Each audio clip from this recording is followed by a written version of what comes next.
Premier coup de cœur, une toile monumentale. C'est un miroir tendu à la ville de Roubaix et à son passé. C'est pour elle que cette salle a été créée. Le choc, ce sont aussi ces centaines de sculptures. Elles offrent au musée une force à nul autre pareil. Comme la reconstitution de cet atelier parisien, celui du sculpteur Henri Bouchard. Une pièce à part dans l'extension de la piscine.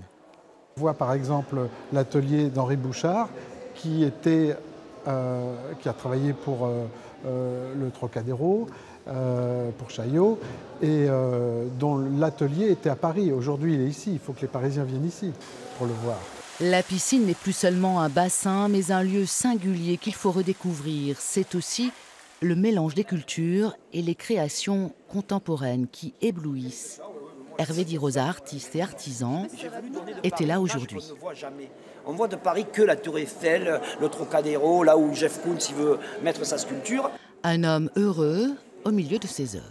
C'est un travail qui rentre dans tout un projet qui a commencé à la fin des années 80, début des années 90, où je vais à la recherche d'images, de techniques nouvelles à travers le monde. Et puis il y a Pablo Picasso et l'homme au mouton. Dans la nouvelle salle temporaire, une œuvre réalisée en réaction à une exposition organisée en 1942 à Paris par le gouvernement de Vichy. Il n'existe que 3 exemplaires. Les travaux, l'installation dureront jusqu'au bout de la nuit. Le grand jour, c'est demain, celui des retrouvailles.